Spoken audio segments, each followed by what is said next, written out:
오늘은 울지 않는 도시는 없다라는 제목으로 함께 말씀을 나눠보도록 하겠습니다. 자, 사랑하는 성도 여러분, 혹시 여러분께서는 도시가 울고 있는 장면을 상상을 해보신 적이 있으신가요? 도시는 늘 분주하죠. 늘 분주하고 길거리는 굉장히 활기차고 또 사람들은 각자의 삶에 몰두해서 살아갑니다. 그런데 만약 그러한 도시가 울고 있다면 어떨까요? 여러분들이 걷는 그 거리, 매일 걷는 그 거리가 갑자기 침묵 속에서 흐느끼고 번영과 발전으로 가득하던 도심이 갑자기 고요한 슬픔에 잠겼다면 그때 우리는 또 어떻게 반응을 해야 할까요? 오늘 본문에서 우리는 한 도시의 울음소리를 듣게 됩니다. 그 도시는 바로 예루살렘이죠. 하나님의 백성들이 모여 살았던 그 성스러운 도시가 하나님께로부터 버림받은 상태에서 깊은 슬픔과 굉장히 큰 고통 속에 빠져 있습니다. 왜 예루살렘은 이렇게 울고 있을까요? 그리고 이 울음은 우리에게 무엇을 말해주고 있을까요? 자, 예레미야 애가 2장은 예루살렘의 파괴된 상태를 굉장히 상세하게 묘사를 하고 있죠. 이야기를 하면서 그 도시가 겪고 있는 아픔들을 자세히 보여주고 있습니다. 그러나 이 이야기는 단지 역사적인 사건에 그치지 않습니다. 오늘 우리는 이 울음소리, 도시의 울음소리를 통해서 하나님께서 우리의 삶에 주시는 경고와 회복의 메시지를 함께 묵상을 해봤으면 좋겠습니다. 자, 먼저 1절을 보시겠습니다. 1절을 보면 주께서 어찌 그리 진노하사 딸 시온을 구름으로 덮으셨는고 라고 기록이 되어 있습니다. 자, 여기에서 우리는 시온, 즉 이 예루살렘이 하나님께서 지금 진노하신 상태에 있음을 알 수가 있습니다. 구름은 종종 성경에서 하나님의 임재를 상징을 하기도 하죠. 그렇지만 여기에서는 하나님의 심판을 나타내는 상징으로 사용이 되고 있습니다. 마치 하나님께서 그 도시 위에 심판의 구름을 들이우고 그리고 그 도시를 짓누르고 계신 것처럼 그렇게 느껴지게 이야기를 하고 있죠. 그래서 우리가 구름이 왔어요. 오늘 지금 어제부터 날씨가 구름이 굉장히 가득하죠. 구름이 가득하고 그 안에 습기가 가득하고 비가 오고 이렇게 우리가 삭신이 쑤시는 지금의 이 상황처럼 다들 삭신 괜찮으신가요? 지금 아픈 곳들이 삭신을 쑤시는 그 순간처럼 이 구름이 꼭 하나님의 그 인도하심만을 나타내는 게 아니라는 거죠. 자, 구름이 덮인 이 도시는 지금 현재 빛을 잃었습니다. 햇빛을 가리워서 빛을 잃은 것처럼. 자, 예루살렘은 하나님의 임재와 하나님의 축복이 가득했던 도시였지만 이제는 그분의 진노 아래 놓여서 어둠 속에 빠져버린 상황입니다. 이것이 예루살렘의 비극이죠. 그들은 하나님께로부터 멀어졌고요. 이제는 그들의 도시가 심판의 어둠에 덮이게 되었습니다. 성도 여러분, 우리가 살고 있는 도시도 이와 같을 수 있다라는 겁니다.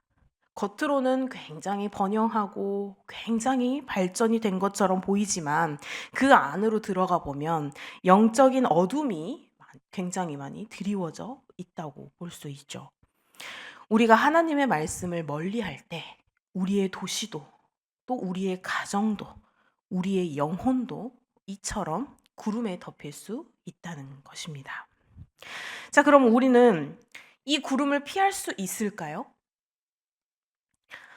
현대 사회에서 우리는 겉으로 풍요로움을 누리고는 있습니다.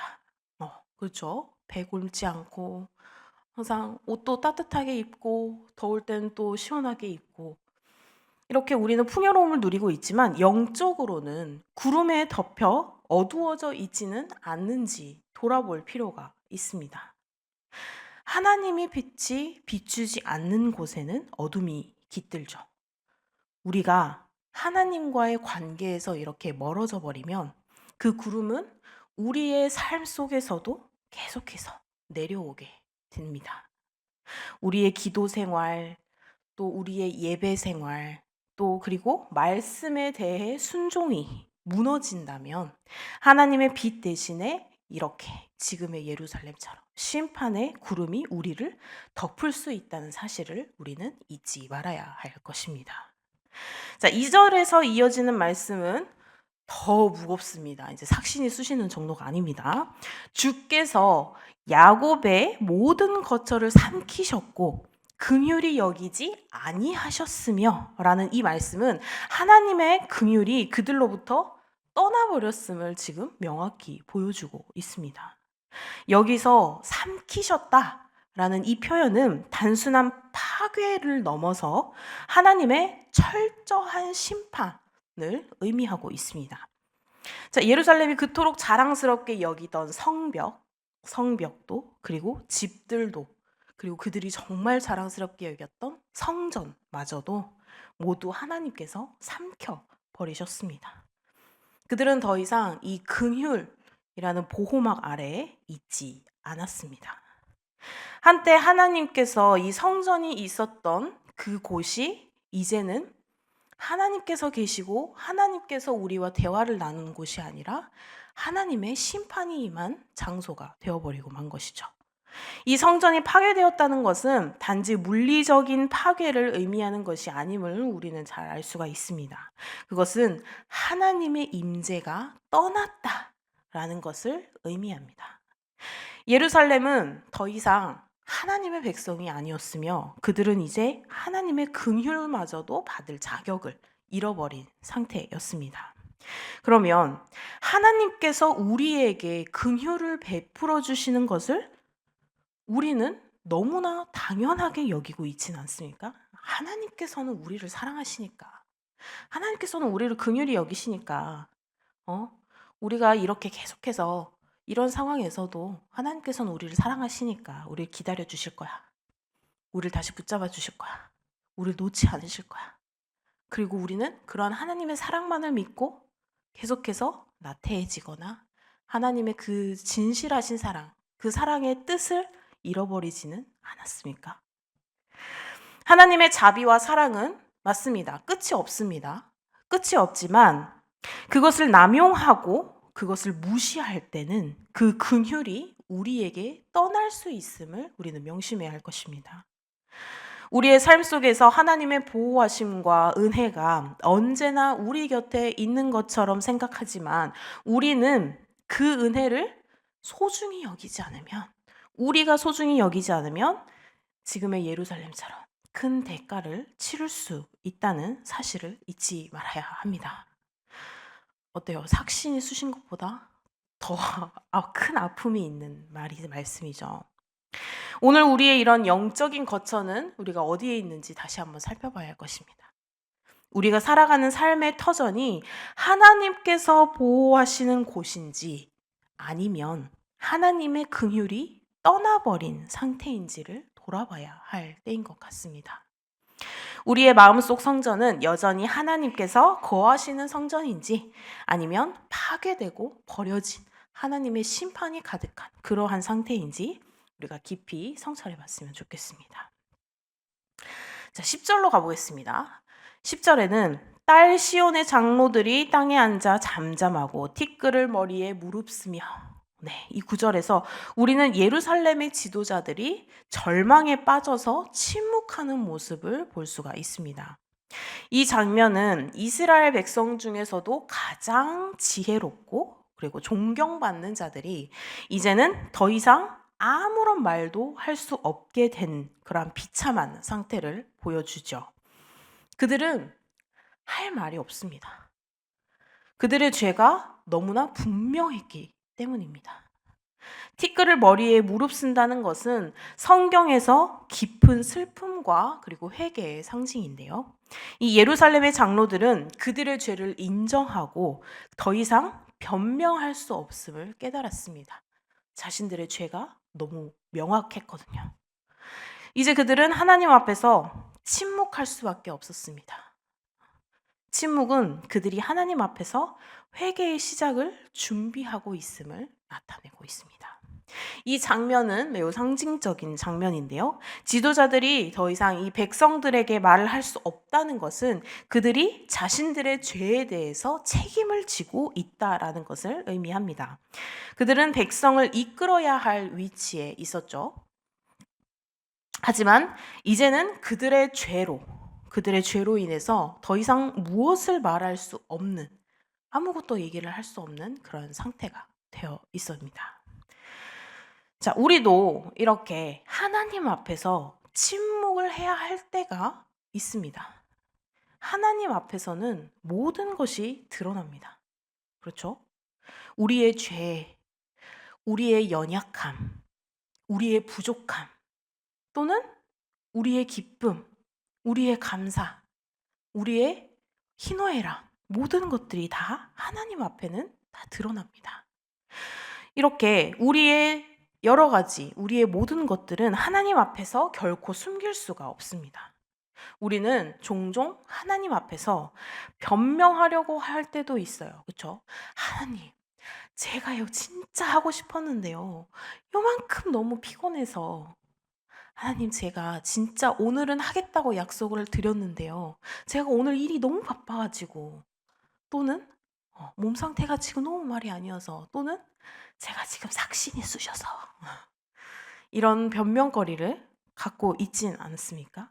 이렇게 변명하려고 할 때가 있지만 때로는 그 변명이 아무런 소용이 없을 때가 있죠. 그럴 때 우리는 하나님 앞에서 변명하지 말고 잠잠하고 우리의 죄를 인정하고 그분의 긍휼을 구해야 합니다. 죄를 인정하는 것은 말은 쉬워요. 그까이 거 뭐. 죄를 인정하지 뭐. 우리가 말하지 뭐. 진짜 우리가 잘못했는데.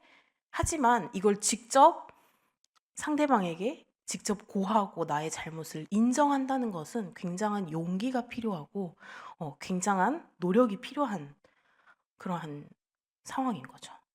근데 우리는 이렇게 자신의 죄를 인정하고 하나님 앞에 묵묵함으로 하나님의 긍휼을 구하는 그러한 상황이어야 된다는 것입니다.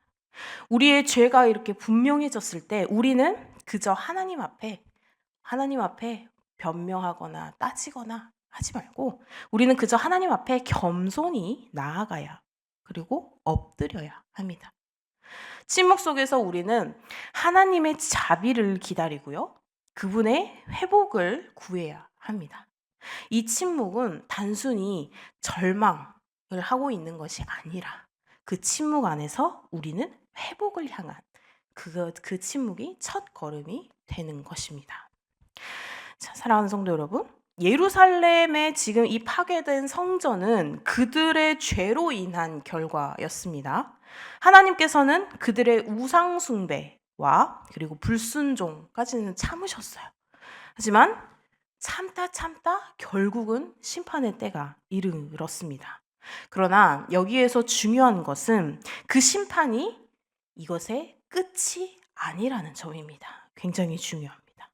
예루살렘의 파괴는 단지 그들의 죄에 대한 심판이었어요. 하지만 그 속에는 하나님의 회복의 계획도 포함되어 있다라는 것을 우리는 중요하게 생각을 해야 합니다. 자, 예레미야 애가 3장으로 넘어가면요. 예레미야 애가 3장 22절에 여호와의 인자와 긍휼이 무궁하심으로 우리가 진멸되지 아니하였음이라라는 말씀이 나옵니다. 하나님께서는 그들을 심판하셨지만 여전히 그들의 회복시키기를, 그들이 여전히 회복되기를 원하셨습니다.